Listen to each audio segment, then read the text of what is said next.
Hello दोस्तों, मैं हूं Ashok Songra. Profit from it की ओर से आप सबका स्वागत करता हूं दोस्तों इस इंडेक्स की श्रृंखला में। यस दोस्तों, पिछले 2 महीने से Q1 की रिजल्ट के बाद हमारी प्रॉफिट फ्रॉम इट की एक प्रयास रहा है कि कुछ न कुछ आप लोगों के लिए नया लाया जाए। तो हमने इस Q1 की श्रृंखला में आप लोगों के लिए इंडिविजुअल इंडेक्स के बारे में प्रेजेंट किया है। हमारे अमोल जी ने, हमारे पाठा साथी जी ने, हमारे जाहिद सर ने अलग अलग इंडेक्स के बारे में आप लोगों को बताया है। मैं आज आपको लोगों के लिए लाया हूं ऑटो इंडेक्स के बारे में। यस दोस्तों, मैं निफ्टी ऑटो इंडेक्स की बात करने वाला हूं आप लोगों के लिए। यस दोस्तों, निफ्टी ऑटो इंडेक्स के अंदर अलग अलग सेगमेंट्स आते हैं, जिसके अंदर two three wheeler, passenger car, utility, commercial vehicle, auto component, tube tyre product और कास्टिंग, इस तरह का अलग अलग सेगमेंट की कुछ कंपनियां को मिलाकर एक निफ्टी ऑटो इंडेक्स की रचना की गई है दोस्तों। यहाँ पर हम पूरे ऑटो इंडस्ट्रीज की बात नहीं करेंगे दोस्तों, लेकिन सिर्फ ऑटो इंडेक्स के अंदर जो कंपनियां आई है उसकी क्वालिटी, उसकी मार्केट कैप और उसके रिलेटेड ही हम यहाँ पर चर्चा करने वाले। ऑटो इंडेक्स पिछले साल क्या था, अब क्या है, इसकी चर्चा करेंगे दोस्तों। लेकिन इससे पहले दोस्तों, हम एक खुशी मनाते हैं। देखिए दोस्तों, कल ही एक निफ्टी ने हमारे हाई लगाया है, 20,000 के इंडेक्स को छू गया है। तो ये हमारे लिए बहुत ही गर्व की बात है। तो ये एक हम प्रॉफिट फैमिली को सबकी ओर से आप लोगों के खुशी की बात है कि जो जब ये 20,000 के इंडेक्स पे पहुंच गया है। देखिए दोस्तों, और हमारा निफ्टी ऑटो इंडेक्स भी 16,366 पर पहुंच गया है। यस दोस्तों, तो अब हम चर्चा करेंगे कि अब ये निफ्टी ऑटो की क्या है हाल। सबसे पहले हम निफ्टी ऑटो के अंदर मार्केट कैप के बारे में बात करें। यस दोस्तों, यहाँ पर जो निफ्टी ऑटो के मार्केट कैप है, उसमें उसमें सबसे ज्यादा दोस्तों पैसेंजर कार यूटिलिटी का जो मार्केट कैप है, 48% का मार्केट कैप पैसेंजर यूटिलिटी का है। दूसरे नंबर पर टू थ्री व्हीलर का यानी कि 24% का। इसके बाद इक्विपमेंट, ऑटो इक्विपमेंट का 50%, ट्यूब टायर का 6% और कॉमर्शियल व्हीकल का 4% मार्केट कैप है। अब इंडिविजुअल कंपनियों का तो अगर बात करें कि मार्केट कैप इस ऑटो इंडेक्स में क्या है, तो सबसे ज्यादा मार्केट कैप मारुति का 21% है, टाटा मोटर का 15%, एमएनएम का 13%। टू व्हीलर की बात करें तो यहाँ पर बजाज ऑटो का 9% है, आयशर का 6%, मदरसन सुमी का 5%, टीवीएस मोटर का 5%। तो यहाँ पर अलग अलग कंपनियों के मार्केट कैप दिए गए हैं दोस्तों, जो कि एक निफ्टी ऑटो इंडेक्स के अंदर आया है।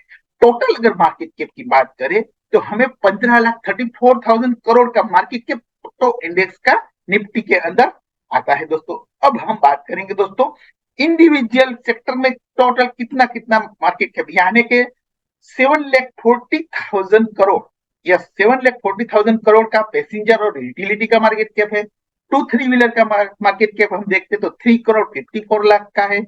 इसी तरह हम ऑटो कंपोनेंट का बात देखें तो 2,36,00,000 का, और ट्यूब टायर का 98,000 का मार्केट कैप है। तो ये हुई मार्केट कैप की बात। अब इंडिविजुअल कंपनी का मार्केट कैप कितना है, ये हमें यहाँ पर देखेंगे दोस्तों। तो सबसे ज्यादा मार्केट कैप हमें यहाँ पर दिखाई दिया है 3,18,00,000 मारुति अकेली का। इसके बाद हम देखें तो टाटा मोटर का 2,32,00,000 और महेंद्र महेंद्र 1,89,00,000। तो दोस्तों यहाँ पर हम देखते हैं तो तीन जो कंपनियां हैं जो कि पैसेंजर व्हीकल की है, ये मार्केट कैप यहाँ पर ले जाती है पूरे ऑटो इंडेक्स के। इसके बाद आती है टू व्हीलर और इस बार ऑटो कंपोनेंट। तो ये हुआ मार्केट कैप की बात। यानी कि हमारी जो ऑटो इंडस्ट्रीज है उसमें सबसे ज्यादा कॉन्ट्रीब्यूशन हम इस ऑटो इंडेक्स से देखें तो पैसेंजर यूटिलिटी व्हीकल का ज्यादा है। दूसरे नंबर पर हम देखें तो टू व्हीलर, यानी कि अगर हम पूरे जो ऑटो की बात करें तो 75% तक का मार्केट कैप है फॉर पैसेंजर व्हीकल और टू व्हीलर के बाद। बाकी का जो 25% जो मार्केट के है, ये ऑटो, एक्सिलरी और अलग अलग सेगमेंट के और कमर्शियल व्हीकल के हिस्से में आता है।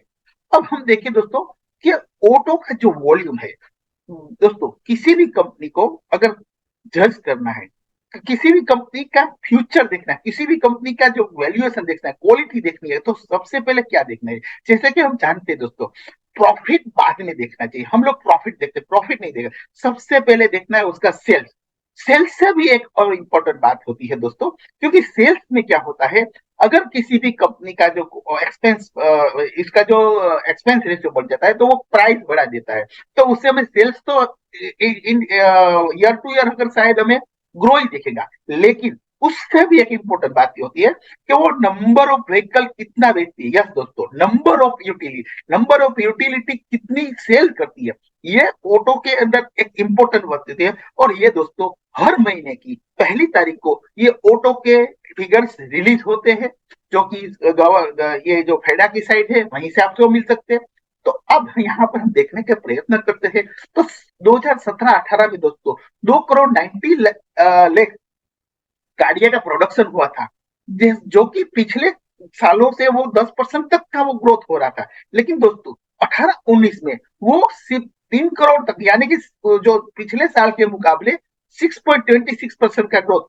तो यहाँ पर एक जो कंटिन्यूसली 10% के हिसाब से जो प्रोडक्शन होता था, यहाँ थोड़ी गिरावट आई। लेकिन ये जो यहाँ पर हम हमें क्लू मिला कि कुछ ऑटोमोबाइल के प्रोडक्शन के अंदर मतलब थोड़े रुका हुआ है। तो वो इफेक्ट हमें 19-20 में डायरेक्टली दिखाई दिया। यहाँ पर 2 करोड़ 63 लाख गाड़ियां, यानी कि टोटल यहाँ पर जो मैंने दिखाई दोस्तों, ये पूरे सेगमेंट की है। ये 2 व्हीलर, 3 व्हीलर, कॉमर्शियल सबका मिलाकर यहाँ पर आपके सामने दिया गया है वॉल्यूम। तो दूसरे साल 19-20 में सिर्फ 2 करोड़ 63 लाख गाड़ियां ही प्रोडक्शन हुई, यानी कि पिछले साल के मुकाबले 15% की गिरावट आई। इसके बाद 21-20 में, 20 के अंदर जो कोरोना है, तब भी उससे भी ज्यादा ही फिर से 15% का प्रोडक्शन में गिरावट आई। इसके बाद दोस्तों 21-22 में फिर से धीरे धीरे गाड़ी पटरी पे चलने लगी, और वहां पर धीरे धीरे 21-22 में हमें सिर्फ 1.7% का ग्रोथ मिला, यानी कि 2 करोड़ 23 लाख गाड़ियां का प्रोडक्शन हुआ।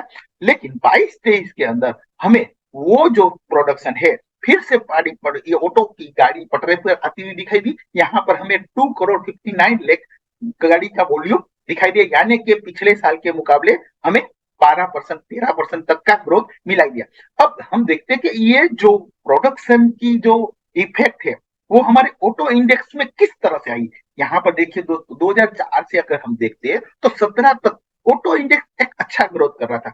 लेकिन जैसे कि हमने देखा दोस्तों, 18-19 के बाद कंसिस्टेंसी डायरेक्टली हमें जो प्रोडक्शन के अंदर 15% तक के मार पड़ी, तो इसका डायरेक्ट इफेक्ट देखो यहाँ पर हमें दिखाई दिया, यानी कि 17 से 20 तक ये ऑटो इंडेक्स डिग्रोथ था। ये इंडेक्स क्यों डिग्रोथ था, हमने पिछली स्लाइड में देखा दोस्तों कि प्रोडक्शन, यानी कि देखिए किसी भी कंपनी ने सिर्फ सेल्स को कंसीडर नहीं करना है कि वो कितनी गाड़ियां बनाती है, कितनी गाड़ियां, नंबर ऑफ व्हीकल कोई किसी भी सेगमेंट में, किसी भी सेक्टर की कितनी बिकती है, ये इंपॉर्टेंट होती है।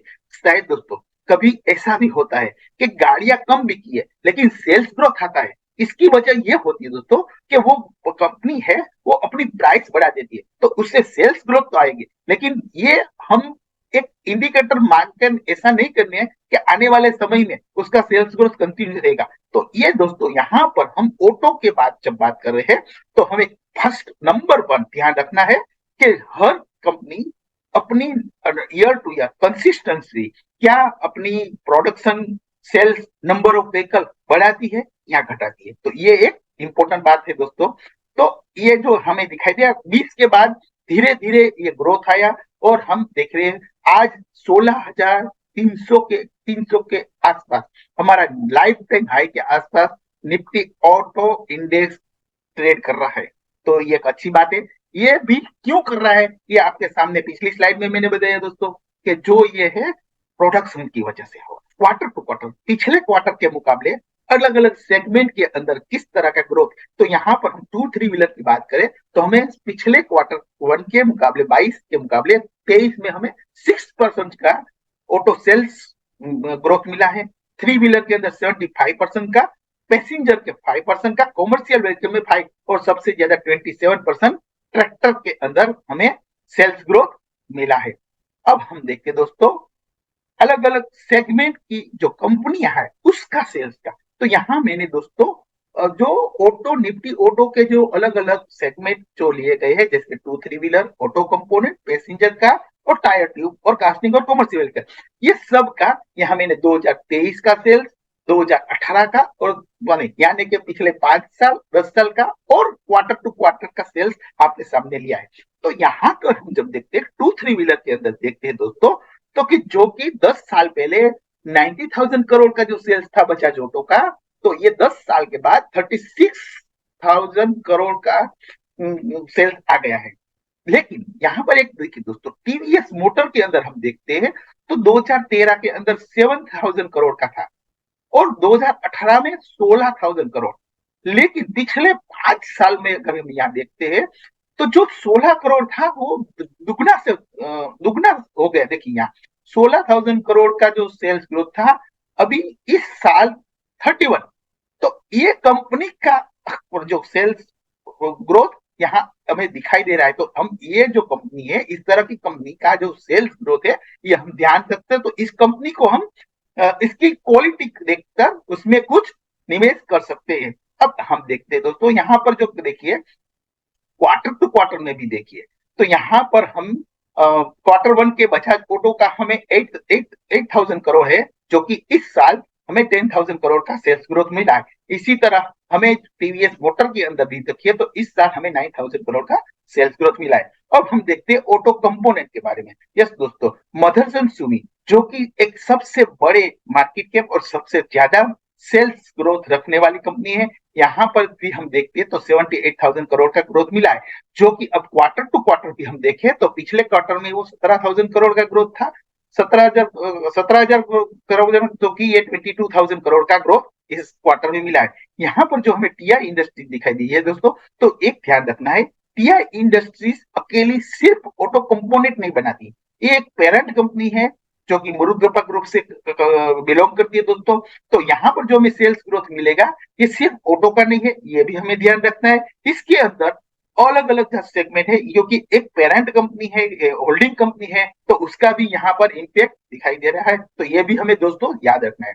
तो तीसरे नंबर पर हम देखते हैं बोश, जो कि 15,000 करोड़ का यहाँ पर सेल्स दिखा है। और तीसरे नंबर पर यहाँ पर जब हम ऑटो कंपोनेंट की बात करते हैं दोस्तों, तो हमें सोना कोया के अंदर एक अच्छा खासा सेल्स ग्रोथ दिखाई दिया है, जो कि 5 साल पहले 600 करोड़ का जो सेल्स ग्रोथ था, जो कि इस साल उसने 2,600 करोड़ तक का सेल्स ग्रोथ। तो ये इस चीज को हम ध्यान में रखते हैं। क्वार्टर टू क्वार्टर भी अगर हम यहाँ देखें तो 500 करोड़ का ग्रोथ था, जो कि इस क्वार्टर में उसने 700 करोड़ का ग्रोथ दिया है। अब हम देखते हैं पैसेंजर यूटिलिटी, यानी कि सबसे देखिए टाटा मोटर। टाटा मोटर यहाँ पर देखिए, हमने जब मार्केट कैप के देखा था तो सबसे ज्यादा मार्केट कैप किसका था, किसी को याद है दोस्तों? यस, मारुति का। लेकिन यहाँ पर हम सेल्स की बात करते हैं तो टाटा मोटर का सेल्स सबसे ज्यादा होने के बावजूद भी वो दूसरे नंबर पर क्यों थी? इसकी भी वजह है, वो हम क्वालिटी में देखेंगे दोस्तों। तो यहाँ पर हम देखते हैं तो जो 34,000 करोड़ का जो सेल्स है, जबकि मारुति का 11,000 करोड़ का सेल्स है। अशोक लेलैंड, यहाँ पर भी हमें एक अच्छा सा इंप्रूवमेंट दिखाई दिया, जो कि पिछले साल ये भी कॉमर्शियल व्हीकल की कंपनी है, जो कि पिछले साल वो नुकसान करती थी, लेकिन अब धीरे धीरे उसमें भी परिवर्तन आया। अब हम देखते हैं यहाँ पर देखिए दोस्तों, क्वार्टर टू क्वार्टर हम देखते हैं तो पिछले साल टाटा मोटर का जो क्वार्टर था तो 7,000 करोड़ का जो सेल्स था, जो कि इस साल 9,000 करोड़ का है। इसी तरह हम देखिए महिंद्रा की बात करें तो यहाँ पर इस क्वार्टर भी 33,000 करोड़ का सेल्स दिखाई दे रहा है। अब हम यहाँ पर बात करेंगे दोस्तों ट्यूब और टायर इंडस्ट्रीज, सबसे ज्यादा सेल्स है एमआरएफ का दोस्तों, और तीसरे नंबर पर बालकृष्ण आती है दोस्तों। तो यहाँ पर ये, और तीसरे इसके बाद हम देखते हैं भारत फोर्ज, जो कि कास्टिंग और फोर्जिंग की कंपनी, जो कि ऑटो इंडिया के अंदर उसका समावेश किया गया है, तो हमें उसको भी यहाँ पर लिया है। यानी कि जो टोटल देखिए तो इस साल हमने ऑटो के अंदर टोटल जो निफ्टी ऑटो इंडेक्स की कंपनियां हैं 90,000 करोड़ का टोटल सब कंपनी ने मिला के सेल्स किया है। जबकि क्वार्टर टू क्वार्टर अगर हम देखें तो पिछले क्वार्टर में सिर्फ 1,34,000 करोड़ का जो सेल्स था, इस अगर 1,60,000 करोड़ का सेल्स क्वार्टर टू क्वार्टर आया है। अब हम देखते हैं दोस्तों प्रॉफिट के बारे में। वैसे तो दोस्तों प्रॉफिट को पहले नहीं देखना चाहिए, हमें किसी भी कंपनी का अगर नो डाउट प्रॉफिट कंसीडर करना चाहिए, लेकिन अगर हम इन्वेस्ट करना है, कंपनी की क्वालिटी देखना है, कंपनी का ग्रोथ कंसिस्टेंसी देखनी है, तो उससे मार्जिन देखनी है, लेकिन प्रॉफिट को भी देखना चाहिए। तो चलो अब देख ही लेते हैं दोस्तों कि क्या कर रहे हैं। तो यहाँ हम जो डायरेक्टली हम देखते हैं, तो जो पिछले साल अगर यह सब कंपनियां अच्छा कर रही है, जैसे कि टाटा बजाज ऑटो है, पिछले साल 3,000 करोड़ का प्रॉफिट था, जो डबल हो गया है। लेकिन यहाँ पर एक जो ध्यान देने वाली बात देखते हैं, तो यहाँ देखिए जो 2013 में सिर्फ 198 करोड़ का प्रॉफिट था, जो बढ़ के प्रॉफिट टीवीएस मोटर में 13,000 करोड़ का हो गया। क्वार्टर टू क्वार्टर भी देखिए तो 300 करोड़ की मुकाबले उसने 400 करोड़ का प्रॉफिट किया है। इसी तरह हम यहाँ मदरसन सुमी भी में देखिए दोस्तों, तो पिछले 10 साल में जो 400 करोड़ का प्रॉफिट था, बढ़कर 4 गुना हो गया है यहाँ पर। इसी तरह सोना कोया में भी देखिए, तो ये प्रॉफिट, ये पॉइंट हम ध्यान रखेंगे। यहाँ देखिए दोस्तों क्वार्टर टू क्वार्टर भी अगर हम देखते हैं, तो वो 76 करोड़ की मुकाबले उसने 100 करोड़ का प्रॉफिट किया है। अब कॉमर्शियल व्हीकल के अंदर देखिए दोस्तों, तो यहाँ पर 434 करोड़ का प्रॉफिट आया है दोस्तों। इसी तरह देखिए बालकृष्ण के अंदर देखिए पिछले साल प्रॉफिट उसका 735 करोड़ का था, तो इसके यहाँ पर ये 1,000 करोड़ का प्रॉफिट। टाटा मोटर देखिए दोस्तों सेल्स ज्यादा करने के बावजूद भी वो लॉस कर रही है। क्यों लॉस कर रही है? क्योंकि उसके ऊपर डेप्ट थे, वो हम आगे क्वालिटी में भी देखेंगे दोस्तों। तो ये भारत फोर्ज को भी हम देखते हैं, तो पिछले 2018 में 700 करोड़ का जो प्रॉफिट था, जो कि यहाँ पर अब 500 करोड़ का प्रॉफिट करती है। अब हम देखते हैं ग्रोथ, कौन सी कंपनी का ग्रोथ कितना है। तो यहाँ हम देखते हैं तो हीरो मोटो का ग्रोथ सबसे ज्यादा दिखाई दे रहा है सेल्स का पिछले मुकाबले के, तो यहाँ 15% का ग्रोथ है। इसके बाद हम देखते हैं 40% का ग्रोथ आइसर में, टीवीएस मोटर में पिछले सिर्फ 14% का ग्रोथ था, जो कि 2 गुना से ज्यादा हो गया। यहाँ पर हमें टीवीएस मोटर का 31% का, बजाज ऑटो का हमें 10% ग्रोथ यहाँ मिला है। अगर हम क्वार्टर टू क्वार्टर हम देखें तो सबसे अच्छा ग्रोथ यहाँ हमें बजाज ऑटो का 28% का सेल्स ग्रोथ मिला है। तीसरे नंबर पर हमें टीवीएस मोटर का। अगर ऑटो इक्विपमेंट के बारे में बात करते हैं दोस्तों, तो यहाँ पर मदरसन सुमी का ग्रोथ जो पिछले साल 7% का था 5 इयर्स में, जो कि आज इस साल 24% तक का ग्रोथ है यार। इसी तरह सोना कोया, बोश और टीआई इंडस्ट्रीज में भी 26% तक का ग्रोथ है। अगर हम क्वार्टर टू क्वार्टर की बात करें, तो क्वार्टर में सबसे ज्यादा मदरसन का 27% का सेल्स ग्रोथ और 25% का सोना कोया का ग्रोथ हमें दिखाई दे रहा है। अब कॉमर्शियल व्हीकल के अंदर भी देखिए दोस्तों, तो यहाँ अशोक लेलैंड ने भी 58% तक का ग्रोथ, महिंद्रा 34 और मारुति ने 33% तक का ग्रोथ किया है। यहाँ पर देखने वाली बात ये दोस्तों कि टाटा मोटर पिछले सालों में प्रॉफिट नहीं कर रही थी और सेल्स भी इसका अच्छा नहीं था। लेकिन यहाँ पर जो हम देखते हैं, तो देखिए दोस्तों पिछले 10 साल का अगर हिस्से आप देखें ग्रोथ, तो सिर्फ 6% का था। लेकिन पिछले 5 साल का भी देखें तो वो 3.2% था। लेकिन इस साल अगर हम देखें तो ये 24% का। इसी वजह से अभी वो सेल्स में आगे बढ़ रही है और धीरे धीरे उसका टर्न अराउंड हो रहा है। ये हम देखते हैं क्वार्टर के हिसाब से हम देखते हैं तो 24% का ग्रोथ हमें दिखाई दे रहा है दोस्तों। अब हम देखते हैं दोस्तों टायर और ट्यूब के बारे में बात करते हैं यहाँ, तो यहाँ पर भी हम बालकृष्ण का ग्रोथ 17% का, एमआरएफ पर 90% का, और भारत फोर्ज जो कि एक कास्टिंग की कंपनी है उसका 23% का ग्रोथ देखिए। यहाँ पर एक बालकृष्ण में देखिए तो इस क्वार्टर के अंदर दोस्तों उसका जो सेल्स ग्रोथ है पिछले साल के मुकाबले घटकर आया है। तो ये भी बात देखिए, तो इसकी वजह से ये करेक्शन मोड में भी है, तो ये भी एक ध्यान रखने की बात है। भारत फोर्ज का हम देखते हैं 37, यानी कि जो पूरे जो निफ्टी ऑटो इंडेक्स की जो कंपनियां है उसका सेल्स ग्रोथ यहाँ पर 30% तक का है, जो कि पिछले 5 साल का ग्रोथ हमें 5.7% का था। अब क्वार्टर टू क्वार्टर बात करिए तो ये क्वार्टर में इस ऑटो इंडेक्स की कंपनियां ने 20% तक का सेल्स ग्रोथ दिखाया है। अब हम देखते हैं दोस्तों प्रॉफिट ग्रोथ, तो यहाँ प्रॉफिट ग्रोथ के अंदर बात देखिए तो सबसे अच्छा ग्रोथ हमें टीवीएस मोटर का 79% तक का यहाँ पर दिखाई दिया है। इसी तरह अगर हम देखिए तो यहाँ मदरसन सुमी का 41% तक का ग्रोथ यहाँ इस सेक्टर में दिखाई दे रहा है। और अशोक लेलैंड जो कि पहले लॉस करती थी, लॉस से अब धीरे धीरे प्रॉफिट में आ गई है, इसी तरह मारुति का भी देखिए कितना अच्छा हुआ, 112% तक का ग्रोथ यहाँ पर हम दिखाई दिया। इसी तरह देखिए टाटा मोटर भी पिछले साल और पिछले कुछ सालों से जो लॉस करती थी, तो लॉस से अभी यह प्रॉफिट में आ रही है। हमने जो देखा सेल्स ग्रोथ भी गिरावट आई बालकृष्ण के अंदर, तो ये यहाँ पर प्रॉफिट ग्रोथ में भी थोड़ी गिरावट आई है। पिछले साल के मुकाबले यहाँ 26% का डी ग्रोथ हुआ है। लेकिन एमआरएफ का हमें 50%, भारत फोर्ज के अंदर भी हमें प्रॉफिट में 53% तक का डी ग्रोथ मिला है। यानी कि अगर हम टोटल जो ये ऑटो इंडेक्स की बात करें तो यहाँ 147% का प्रॉफिट ग्रोथ मिला है, जबकि इस सेगमेंट की इस अंदर से इंडेक्स की कंपनियां ने टोटल इस क्वार्टर के अंदर 77% तक का ग्रोथ दिया है। अब हम देखिए दोस्तों लिक्विडिटी क्वालिटी के बारे में बात करते हैं। तो यहाँ पर 3 पैरामीटर हमने लिया है। हम बात करेंगे क्वालिटी के लिक्विडिटी में, जैसे कि मार्जिन, करंट रेशियो और ट्रेड डे। तो सबसे पहले देखिए बात, प्रॉफिट से भी ज्यादा इंपॉर्टेंस होता है किसी भी कंपनी के मार्जिन। मार्जिन कितने कंसिस्टेंट रहते हैं, सेल्स के नंबर 2 पे हम मार्जिन का यहाँ ध्यान देते हैं। तो यहाँ पर देखो हम देखते हैं दोस्तों कि कंसिस्टेंसी देखिए, बजाज ऑटो में देखिए पिछले इस साल 16% है, पिछले 5 साल से भी साल है 16, और 10 साल से देखिए 15। तो इस तरह की कंपनी का मार्जिन कंसिस्टेंसी होते हैं। तो ये बात एक इंपॉर्टेंट होती है कि कंपनी का उतार चढ़ाव तो आते रहते हैं दोस्तों, लेकिन उसका मार्जिन कंसिस्टेंसी है। तो इस तरह की कंपनियों में अगर हम निवेश करते हैं तो डेफिनेटली किसी भी वजह से अगर उस सेगमेंट में गिरावट आती है तो हमारी कंपनी की प्रॉफिटेबिलिटी कंसिस्टेंसी मिल सकती है। अब यहाँ पर हम देखते हैं हीरो मोटो, तो वहां पर भी 8.2% का, आइसर के अंदर हमें 13% का, देखिए आइसर के अंदर प्लस माइनस होता रहता है, यहाँ पर हमें दिखाई दे रहा है। इसी तरह अब ऑटो इक्विपमेंट में भी देखिए तो यहाँ पर मदरसन सुमी 2% का ग्रोथ, सोना कोया में अच्छा ग्रोथ मिल रहा है दोस्तों, मार्जिन 15% तक का मार्जिन इस कंपनी ने दिया है। इस क्वार्टर में भी हमें देखिए तो यहाँ पर भी 15% तक का मार्जिन मिला। कॉमर्शियल व्हीकल की जब बात करिए दोस्तों, कॉमर्शियल व्हीकल के अंदर में 3.3% अशोक लेलैंड ने दिया है।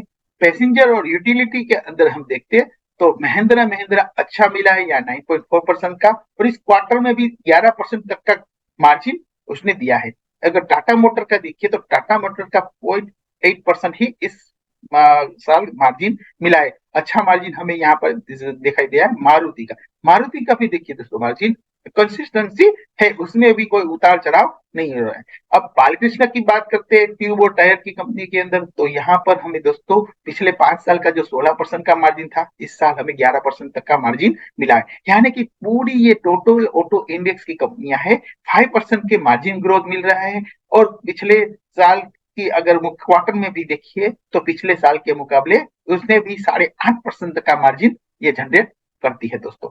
अब हम देखते हैं नेक्स्ट करंट रेशियो यानी कि करंट एसेट के मुकाबले उसकी शॉर्ट टर्म लायबिलिटी कितनी है, उसका रेशियो यहाँ हमें दिखाई दिया। तो देखिए बजाज ऑटो की करंट लायबिलिटी 0 है, क्योंकि वो डेब्ट फ्री कंपनी है। तो यहाँ पर हीरो मोटो की सबसे ज्यादा 1.6 है करंट, जो शॉर्ट टर्म लायबिलिटी से बोलते हैं। तो करंट यानी कि करंट एसेट के मुकाबले उसकी short term liability two wheeler के अंदर देखिए तो हीरो मोटर की सबसे ज्यादा 1.6 है। इसके नंबर अगर आप देखिए दूसरे सेगमेंट में ऑटो कंपोनेंट में 2.4 है। इसी तरह टाटा मोटर में सबसे ज्यादा है, उसकी करंट लायबिलिटी 4.1।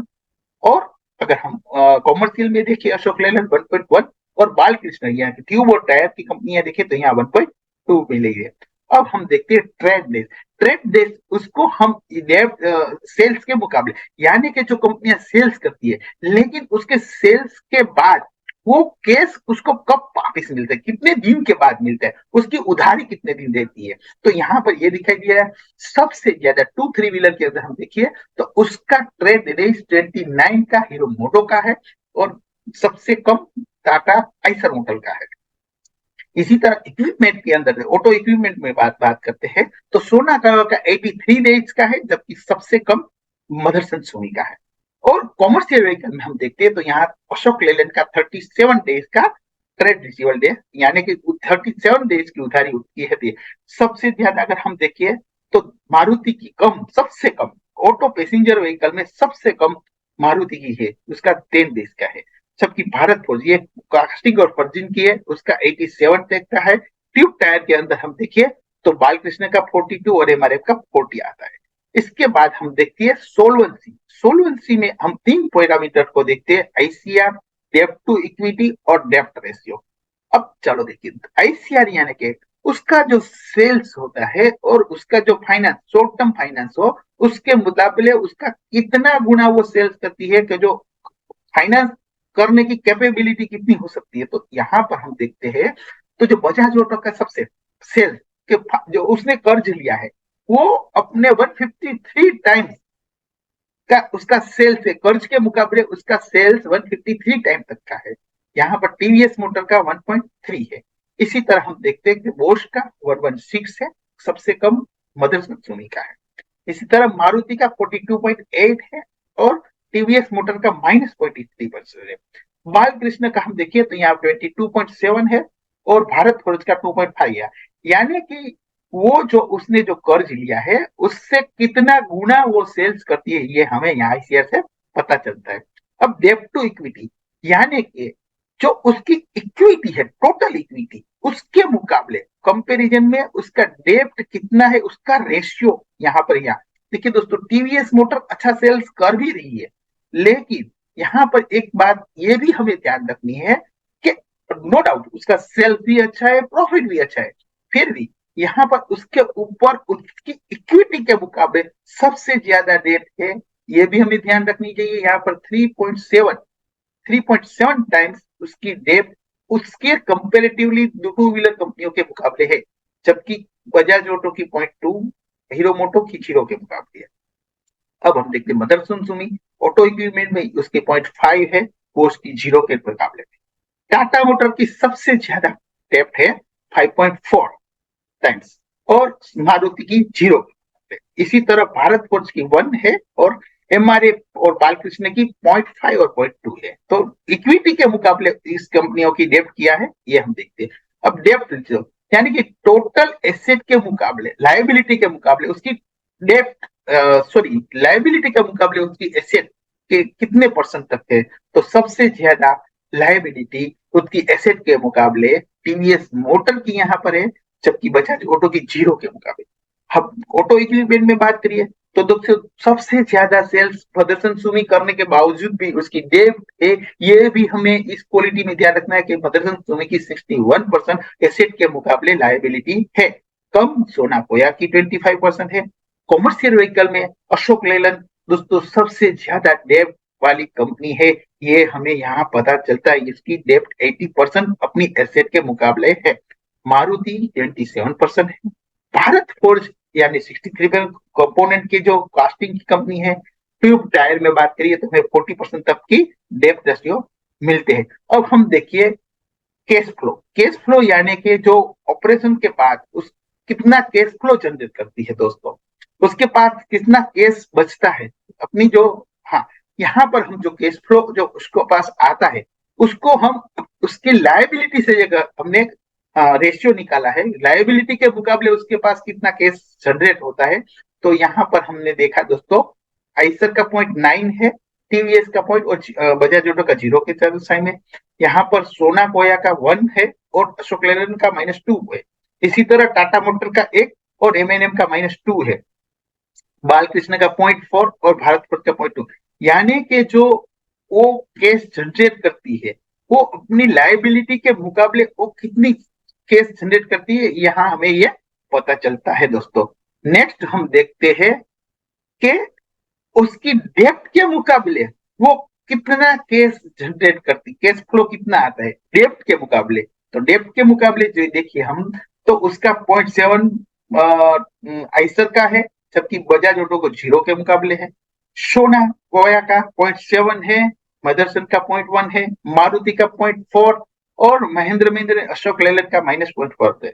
इसी तरह हम ट्यूब और टायर की बात करिए तो 0.3 और भारत फोर्ज का 0.1। यानी कि उसका जो केस फ्लो जो आता है, जो केस जनरेट होता है डेब्ट के मुकाबले, ये हमें यहाँ दिखाने की एक प्रयत्न किया है।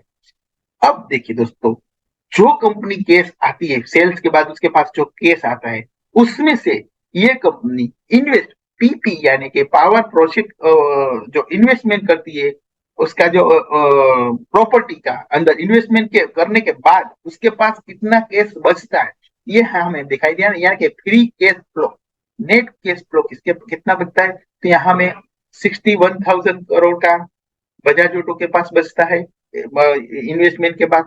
एक दोस्तों देखिए कि ऐसा नहीं है कि अगर वो इन्वेस्ट करती है आने वाले समय में तो ये नेक्स्ट अच्छी भी बात होती है कि कैश फ्लो इसमें ये नहीं कंसिडर करना चाहिए कि ये कैश फ्लो कम है तो ये अच्छा नहीं है, क्योंकि वो अपना कैश फ्लो को अगर पावर इक्विपमेंट प्लान के अंदर और आने वाले फर्दर ग्रोथ के अंदर अगर इन्वेस्टमेंट कंपनी है तो कैश फ्लो शायद कम भी बचता होगा। तो यहाँ पर हम देखते हैं 6,000 करोड़ का बजाज ऑटो के पास कैश फ्लो बचता है, हीरो मोटो का 2,000 करोड़। इसी तरह हम देखिए तो 2,400 करोड़ मदरसन सुमी के पास और सोना कोयपे के पास 198 करोड़। टाटा मोटर के पास 26,000 करोड़ का कैश फ्लो है। इसी तरह एम के पास अगर ये माइनस है तो ये ऐसा नहीं सोचना ये दोस्तों कि ये माइनस क्यों, क्योंकि वो इन्वेस्ट करती है तो इसलिए शायद उसके पास माइनस भी है। ये भी हमें यहाँ एक ध्यान रखना चाहिए दोस्तों। अब हम प्रॉफिटेबिलिटी की बात करें दोस्तों तो इसमें हम तीन चीज की देखते हैं, return on equity, return on paid up equity और रिटर्न ऑन एसेट। तो रिटर्न ऑन इक्विटी के जो इसकी इक्विटी के मुकाबले वो कितना गना आप हमको वो प्रॉफिट करती है, तो यहाँ पर सबसे ज्यादा टीवीएस मोटर ने 22 इक्विटी के मुकाबले 22% का ग्रोथ दिया है, जबकि आइसर मोटर ने 12% का, बजाज ऑटो ने 20% का ग्रोथ दिया है।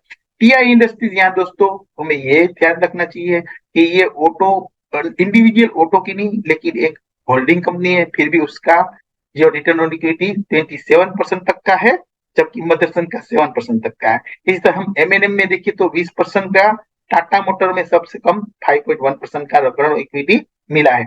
इसी तरह ट्यूब टायर में देखिए दोस्तों एमआरएफ सबसे बड़ी कंपनी सेल्स होने के बावजूद भी हम देखिए तो रिटर्न ऑन इक्विटी हमें बालकृष्ण का है। देखिए प्राइस में अगर हम देखते हैं कि ये एमआरएफ की प्राइस 1 लाख के ऊपर है, लेकिन रिटर्न ऑन इक्विटी के अंदर हम देखिए तो ये भी हम देखिए कि बालकृष्ण ने हमें 40% का रिटर्न दिया है।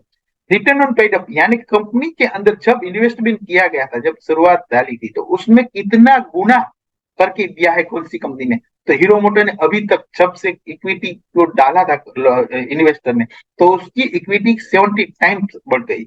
इसी तरह बजाज ऑटो में 21 टाइम्स, टीआई इंडस्ट्रीज 68 टाइम्स, सोना कोया में हम देखिए 0.7 time, Maruti 54 times, M&M 20 times, Ashok Leyland 4 और टाटा मोटर 3 टाइम्स।